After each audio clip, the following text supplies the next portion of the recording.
ناظرین، ادبی مجلے میں آپ سب کو خوش آمدید۔ ناظرین، جیسا کہ پچھلے پروگراموں میں ہم نے تذکرتاً آپ کو بتایا تھا کہ ہمارے شہر ٹورانٹو میں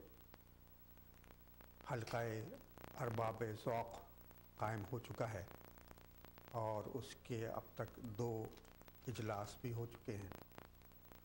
یہ ہر مہینے کے پہلے اتوار کو اس حلقہ ارباب ذوق کی میٹنگ ہوتی ہے۔ تو پچھلے جلسے میں جیسا کہ حلقے کی روایت ہے کہ ایک مضمون پڑھا جاتا ہے اور ایک غزل یا نظم پیش کی جاتی ہے، پھر لوگ اس پہ بات چیت کرتے ہیں، بحث ہوتی ہے، تکرار ہوتی ہے اور اس کی جہات تلاش کی جاتی ہیں کہ لکھنے والے نے کیا لکھا ہے، کیا لکھا اور کس حوالے سے لکھا ہے، اور اس میں اور کیا کچھ لکھا جا سکتا تھا، یا اس کی فنی باریکیوں کو دیکھا جاتا ہے، اس کی کوتاہیوں کی نشاندہی کی جاتی ہے اور اس کو اپریشیٹ بھی کیا جاتا ہے۔ تو پچھلے جلسے میں ہمارے شہر کی ایک مقتدر شخصیت اور برصغیر کے ممتاز ناول نگار، ادیب، دانشور اکرام بریلوی صاحب نے ایک مضمون پیش کیا تھا اور وہ مضمون تھا اردو ادب کے حوالے سے، اور اس میں یہ بتایا گیا تھا کہ بڑا ادب کس طرح تخلیق کیا جاتا ہے اور کتنا تخلیق ہو چکا ہے اور اس کے موجودہ دور میں کیا امکانات ہیں۔ تو اپنے اس مضمون میں انہوں نے اس بات پر تشویش کا اظہار فرمایا تھا کہ موجودہ وقت میں، جس وقت میں ہم لوگ لکھ پڑھ رہے ہیں، بڑا ادب تخلیق نہیں ہو رہا ہے۔ انہوں نے جس بڑے ادب کی بات کی تھی وہ اب سے 40 سال پہلے لکھا جانے والا ادب ہے، جس کی انہوں نے نشاندہی کی اور جس کے لیے ایک پیمانہ بنایا جا چکا ہے کہ اس پر اس کو پرکھا جاتا ہے کہ کون سی تخلیقات اس معیار پہ پوری اترتی ہیں۔ تو انہوں نے ہمارے ادبی دنیا کے بڑے ادیبوں اور شاعروں کے نام لیے، ان کی تخلیقات کا حوالہ دیا اور کہا کہ اب سے 40 سال پہلے تک یہ جو بڑا ادب تخلیق کیا گیا ہے، لیکن وہ موجودہ تخلیقی عمل سے وہ مطمئن نہیں نظر آ رہے تھے اور ان کا کہنا یہ تھا کہ موجودہ وقت میں بڑا ادب تخلیق نہیں کیا جا رہا ہے۔ تو اس پر لوگوں نے بات کی اور لوگوں نے یہی کہا بشمول میرے کہ جیسا کہ آپ اب سے 40 سال پہلے والے ادب پر گفتگو فرما رہے ہیں اور اس کے بڑے ہونے کا تعین کر رہے ہیں اب آ کے، تو کیا یہ ضروری نہیں ہے اور کیا ایسا نہیں ہوگا کہ ہمارے بعد اب سے 20 سال کے بعد جو نسل ہوگی وہ جو کچھ ہم اس وقت لکھ رہے ہیں اس کو آپ کے پیمانے پر ناپ کر، یا یہ کہ اس زمانے میں جو پیمانہ ہوگا اس بات کو جج کرنے کا کہ یہ ادب بڑا ہے، یہ چھوٹا ہے، درمیانی ہے، معیاری ہے، غیر معیاری ہے، تو ظاہر ہے وہ لوگ اب سے 20-25 سال کے بعد اس بات کا تعین کریں گے۔ تو لوگوں نے یہی کوشش کی کہ جو جس تشویش کا اکرام بریلوی صاحب نے اظہار فرمایا تھا تو ان کو اطمینان دلا سکیں۔ اس موقع پہ حلقے کے ظاہر ہے جو کہ کارروائی کو چلا رہے تھے سیکریٹری صاحب حامد یزدانی صاحب بھی موجود تھے۔ ہم نے آج کے اپنے اس ادبی مجلے میں اسی حوالے سے گفتگو کے لیے حامد یزدانی صاحب کو زحمت دی ہے اور ہم چاہیں گے کہ آپ کو خوش آمدید ادبی مجلے میں حامد یزدانی صاحب، اور ہم چاہیں گے کہ وہ جو حلقے میں گفتگو ہوئی تھی بڑے ادب کے حوالے سے، ہمارے ناظرین کو ہم چاہیں گے کہ اسی حوالے سے آپ اپنے خیالات کا اظہار فرمائیں اور بتائیں کہ جو تشویش ہے ہمارے بزرگ، ہمارے کرم فرما اور سینئر کو کہ موجودہ وقت میں بڑا ادب تخلیق نہیں کیا جا رہا، تو اس حوالے سے آپ کیا دیکھتے ہیں؟ بہت شکریہ زلفی صاحب۔ جیسا کہ آپ نے اپنی گفتگو میں اشارہ کیا، اکرام بریلوی صاحب کا مضمون اردو ادب میں بڑے ادب کے فقدان کے حوالے سے تھا اور اس کا عنوان تھا بانجھ لمحے، بند دریچے اور سناٹا۔ تو یہ دیکھیے کہ نام میں جو تینوں انہوں نے تراکیب استعمال کی ہیں وہ اس جانب اشارہ کرتی ہیں کہ وقت جو ہے اس کی پروڈکٹیوٹی کیا ہے کہ وہ بانجھ ہے، اور باہر سے کوئی تازہ ہوا کا جھونکا آتا دکھائی نہیں دیتا، دریچے ہم نے بند کر رکھے ہیں، اور اندر صورتحال کیا ہے کہ خاموشی ہے۔ تو یہ تینوں جو تراکیب ہیں یہ علامتاً انہوں نے استعمال کی ہے بڑے خوبصورت طریقے سے، اور بڑا تخلیقی اور میں سمجھتا ہوں تحقیقی مضمون تھا، بڑے خوبصورت انداز میں انہوں نے اس پر بات کی، اور ظاہر ہے کہ وہ ہمارے میں سمجھتا ہوں کہ اس وقت سینئر ترین رائٹر ہیں، اور ان کی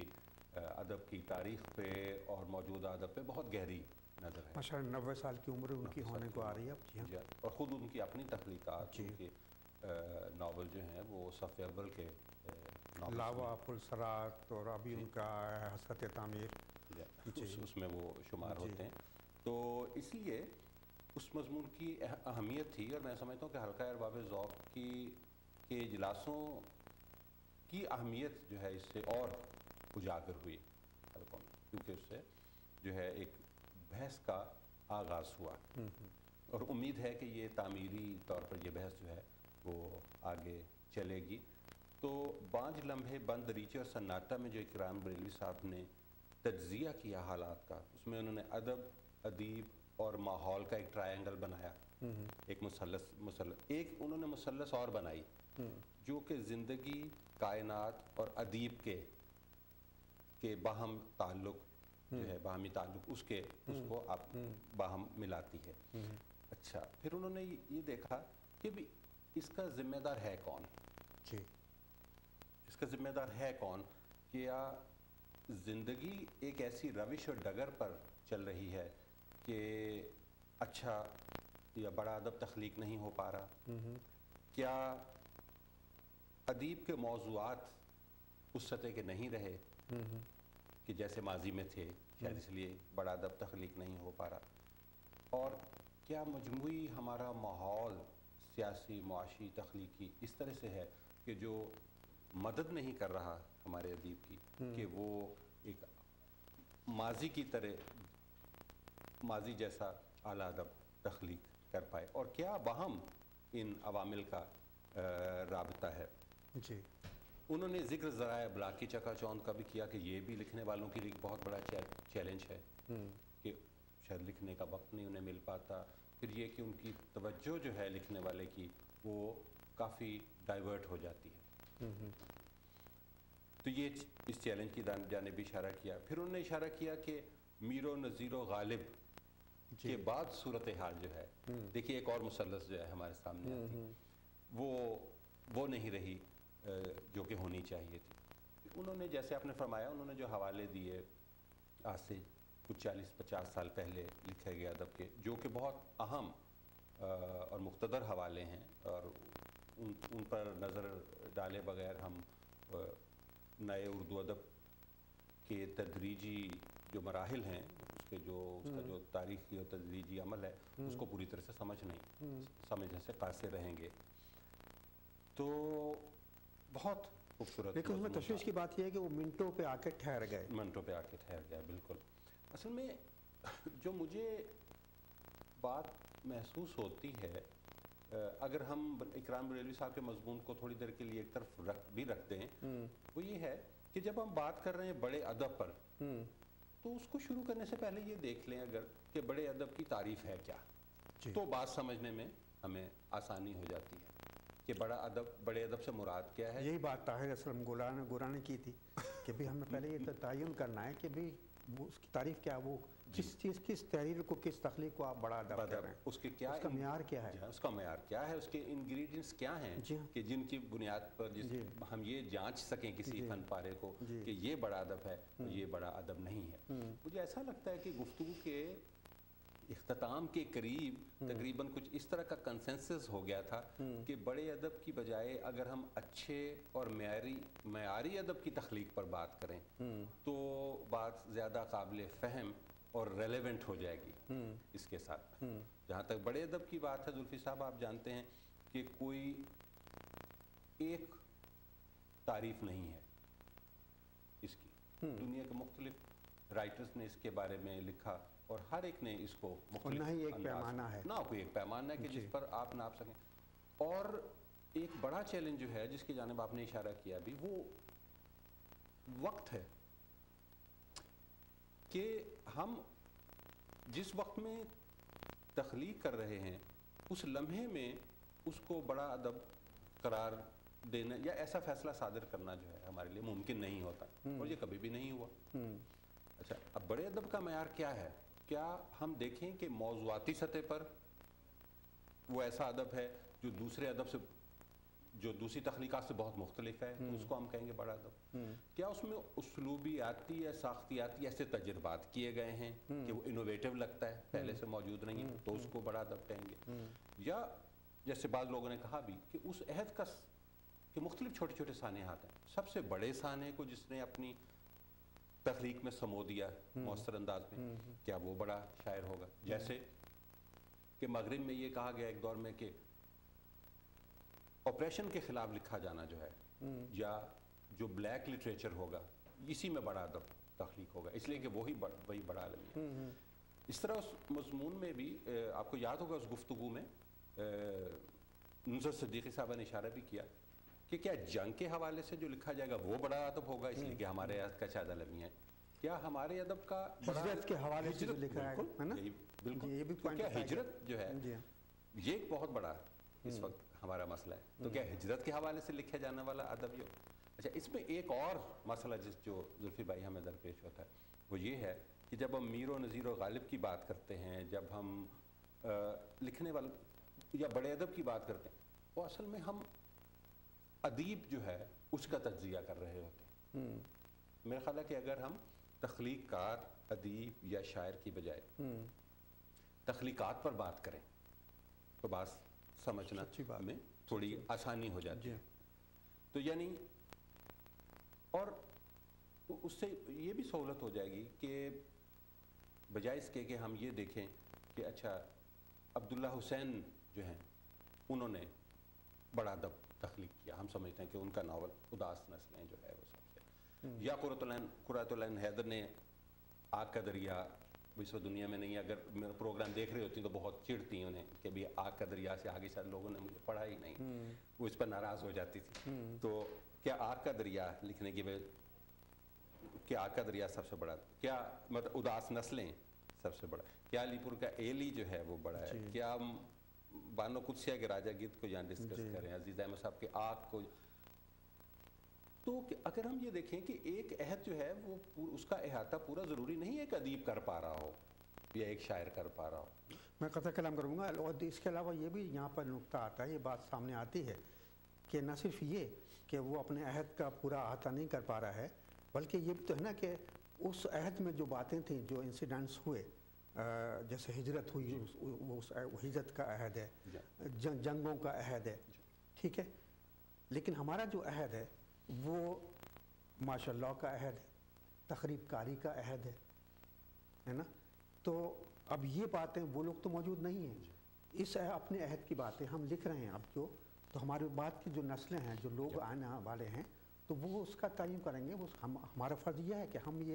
ہم ہجرت کی باتیں تو اب نہیں کر سکتے, کیونکہ ہمارے بڑوں نے ہجرت کی تقسیم ہند کے وقت. کچھ لوگ ہندوستان سے پاکستان آئے, کچھ لوگ پاکستان سے ہندوستان گئے, جس کو ان کا جو تجربہ ہوا وہ اس کی انہوں نے باتیں کی, وہ اس زمانے میں وہ ادبی زبان میں باتیں کی, لکھی گئیں, تو ان کا چونکہ تجربہ ہوا تھا. اب ان لوگوں کو اس دور کا تجربہ تو نہیں تھا, اور وہ تو ہیں بھی نہیں اب, تو لہٰذا ہمیں اس دور کا تجربہ ہو رہا ہے کہ تخریب کاری سے ہم گزر رہے ہیں, سوسائڈ بومنگ سے ہم گزر رہے ہیں, مارشل لاء سے ہم گزر رہے ہیں, دوسرے مسائل سے ہم گزر رہے ہیں, جو ہمارے دور کے ہمارے عہد کے مسائل ہیں, ہم اس پہ لکھ رہے ہیں. تو اس کا تعین تو ظاہر ہے ہمارے بعد کی نسلیں کریں گی. جہاں بالکل وقت کے ساتھ جیسے میں نے عرض کیا کہ اس کی ریلیونس کیا بنتی ہے, یہ دیکھا جانا ضروری ہے. اور اسی وجہ سے ایک ہمارے اردو شاعروں اور ادیبوں کا ایک بڑا گروہ کہہ لیجئے یا گروپ جو ہے اس حق میں ہے کہ شاید بڑا ادب مزاحمتی ادب ہوگا. ہاں, تو اس لیے تو نا میں حد ادب کے ساتھ نا میں تنقید نہیں کر رہا اپنے اکرام بریلوی صاحب کے لکھے پر یا ان کے عنوان پر, لیکن یہ میں بتانا چاہتا ہوں کہ جیسا کہ آپ نے بھی اشارہ دیا اور نشاندہی کی کہ ان کے عنوان کے مناسبت سے کہ ہم بتا دینا چاہتے ہیں اپنے سینئرز کو کہ ہم نے کھڑکی دروازے اپنے بند نہیں کیے ہوئے ہیں. اگر وہ چاہتے ہیں کہ ہم اپنے کھڑکی دروازے ہم نے بند کیے ہوئے ہیں کیونکہ ہم پچھلے باتوں کو نہیں دہرا رہے ہیں, ہجرت کی باتیں نہیں کر رہے ہیں, جنگوں کی باتیں نہیں کر رہے ہیں, تو اس کا مطلب یہ نہیں کہ ہم نے کھڑکی دروازے بند کیے ہوئے ہیں. ہمارے کھڑکی دروازے کھلے ہوئے ہیں اور ہم موجودہ وقت حاضر پہ نا کہ کو دیکھ رہے ہیں, ہم اس کا مشاہدہ کر رہے ہیں, اس پہ لکھ رہے ہیں. تو ہمارے بزرگوں کو اس پہ تشویش نہیں کرنی چاہیے. اگر وہ ہم سے ایکسپیکٹ کرتے ہیں کہ ہم پرانی باتوں کو دہرائیں جو کہ ہمارے مشاہدے میں نہیں آئیں, تجربے میں نہیں آئیں, اس پہ ہم کیسے لکھ سکتے ہیں؟ آج کے ادیب کو جن مسائل کا سامنا ہے, میرا خیال ہے کہ مستقبل میں اس ادب کو پرکھنے والا, اس کا تجزیہ کرنے والا ضرور اس بات کو دیکھے گا کہ اس وقت کے مسائل کیا تھے, اس وقت ہمارا عہد جو تھا وہ کن چیلنجز پہ سے گزرا تھا, اور ادیب اور شاعر جو ہے اس کے سامنے کون کون سے معاملات تھے جو زیادہ اہمیت کے حامل تھے. دیکھیے اس وقت انٹرنیٹ نے ساری دنیا کو جوڑ رکھا ہے, اس پر گلوبلائزیشن کی بات ہو رہی ہے, اس کے منفی مثبت دونوں طرح کے پہلو جو ہیں وہ ہمارے سامنے آتے چلے جا رہے ہیں. سیاسی کشاکش کی بات ہے, بڑی طاقتوں, چھوٹے ملکوں کی باہم مسائل ہیں. تو بات جو ہے اب اس علاقائی ادب سے باہر نکل چکی ہے. اور پھر یہ کہ ہماری تہذیب, ہماری قدریں, ہماری روایات متصادم ہیں موجودہ کلچر سے, جو کہ مغربی کلچر کی الغار ہے, ہمارے میڈیا کے ذریعے, الیکٹرانکس کے ذریعے اس سے متصادم ہیں. تو ہمارے لیے سب سے بڑا مسئلہ تو یہ ہے کہ ہمیں اپنی, اگر ہم چاہتے ہیں کہ ہم کہلائیں کہ ہماری بھی کوئی تہذیب ہے, ہماری بھی روایتیں ہیں, ہمارا بھی کوئی کلچر ہے, اس کو ہمیں بچا کے رکھنا ہے, تو ہمارے لیے تو زیادہ کار ہے. یہ تو بہت زیادہ بڑا کام ہے یہ کہ اس کی حفاظت کرنا. اور حفاظت ظاہر ہے ہم تلوار سے تو نہیں کر سکتے, بندوق سے نہیں کر سکتے, تحریر سے کر سکتے ہیں. تو ہماری ذمہ داریاں کچھ زیادہ ہی ہیں ماضی سے. بالکل. اور اس کو میں واپس حلقہ ارباب ذوق کی اگر روایت کی طرف لاؤں تو آپ کو یہ جان کر خوشی ہوگی کہ 2 سال پہلے جب حلقہ ارباب ذوق اسلام آباد کا سالانہ اجلاس ہوا, جو کہ حلقے کی روایت ہے, تو اس میں شہزاد احمد صاحب نے صدارت کی اس کی. ان کا جو صدارتی مقالہ تھا وہ اس موضوع پہ تھا کہ آج کے شاعر کو سائنس جاننا اس کے لیے کتنا ضروری ہے, خاص طور پر جو طبیعات میں کام ہو رہا ہے اس کو جاننا کتنا ضروری ہے, اس کے لیے کتنا جاننا ضروری ہے کہ اس پر اسپیس میں کیا ڈسکوریز ہو رہی ہیں, اور ادب کا اور اس کا کیا تعلق باہم بنتا ہے, اور کس طرح سے ایک شاعر جو ہے وہ بہت پہلے پیش بینی کر چکا ہوتا ہے جہاں پر کہ سائنسدان پہنچتا ہے. شاعر کہہ چکا ستاروں سے آگے جہاں اور بھی ہے نا, جو جہاں کے اب رسائی ہوئی ہے جا کے. ان کی جو نظمیں ہیں اسپیس کے حوالے سے کتاب شہزاد صاحب کی, اس میں ایک حکایت انہوں نے اس بات کو حکایتاً یہ لکھا کہ ایک ادیب جو ہے کہ اسپیس کے لوگ جو ہیں وہ ایک سیارے پہ پہنچتے ہیں تو پہلے سے دیکھتے ہیں وہاں انسان موجود ہے کسی طرح سے, تو اس سے پوچھتے ہیں کہ سائنسدان پوچھتے ہیں کہ تو ہم سے پہلے یہاں کیسے پہنچ گیا, یعنی کس ذریعے سے پہنچا, تو اس نے کہا شاعری کے ذریعے. تو یہ حکایت کے انداز میں انہوں نے. اور اس کے بعد جو سن 2007 میں سالانہ اجلاس ہوا, وہاں اس کی سرمت سہوائی صاحب نے کی, ان کے مقالے کا موضوع گلوبلائزیشن تھا. تو کس طرح سے ادب جو ہے نا اس کے ساتھ جڑا, دریچے کھلے ہوئے ہیں, اور میں سمجھتا ہوں شاعر ادیب بہت کھلی آنکھوں کے ساتھ اس کا تجزیہ کر رہے ہیں. اور میں تو یہی کہوں گا کہ ایک تو یہ کائنات ابھی ناتمام ہے, ساقی کے آ رہی ہے دمادم صدائے کن فیکون. ناظرین, ہمارے آج کے اس ادبی مجلے میں حلقہ ارباب ذوق میں پڑھے جانے والے مضمون پہ بات کرنے کا ہمارا مقصد یہی تھا کہ ظاہر ہے اس جلسے میں اس موقع پہ محدود لوگ تشریف لاتے ہیں, اور ٹی وی پر اپنے ادبی مجلے میں اس چیز کو دہرانا, اس پہ گفتگو کرنا کا مقصد ہمارا یہی تھا کہ ہم مزید دروازے کھولیں اور وہ ہزاروں لوگ جو کہ اس چیز سے محروم رہے ہیں ان تک ہم پہنچائیں اپنی بات کو اور اس موضوع کو, تاکہ وہ بھی اپنے طور پہ اس بات پہ غور فکر کر سکیں اور لوگوں سے گفتگو کر سکیں, اور وہ لوگ بھی تشریف لائیں ہمارے پروگراموں میں, حلقہ ارباب ذوق کی میٹنگ میں. جیسے کہ اب اگلے مہینے کے پہلے اتوار کو میٹنگ ہے, اس سلسلے میں آپ حامد افزانی صاحب سے رابطہ قائم کیجیے گا اور ضرور تشریف لائیے گا، اور اس گفتگو میں تخلیقات کے پیش کرنے میں آپ بھی ضرور شریک ہوں اور اس میں حصہ لیں، تاکہ ہم اپنی زبان کو، اپنی تہذیب کو، اپنی روایات کو، اپنے کلچر کو محفوظ رکھ سکیں، اس کی ترویج کے لیے، اس کی اشاعت کے لیے کام کر سکیں۔ میں چاہوں گا حامد یزدانی صاحب اپنا ٹیلی فون نمبر آپ لوگوں کو بتا دیجئے تاکہ لوگ آپ سے رابطہ قائم کر سکیں۔ جی بالکل، مجھ سے آپ فون پہ بات کر سکتے ہیں 416-709-1158 416-709-1158۔ آپ ضرور ان سے رابطہ قائم کیجیے گا ناظرین، اور یہ کہ آئندہ جو اجلاس ہے حلقہ ارباب ذوق کا اپریل کے پہلے اتوار کو، غالباً 2 اپریل ہوگی، 6 اپریل کو ہے، اس میں آپ ضرور تشریف لائیے گا۔ اس کے ساتھ ہی ہمارے پروگرام کا وقت ختم ہوا۔ اپنے حامد یزدانی صاحب کا بے حد شکریہ، آپ تشریف لائے، آپ نے تعاون کیا۔ آپ سے پھر ملاقات ہوگی۔ اب تسلیم رائے زلفی کو اجازت دیجیے، خدا حافظ۔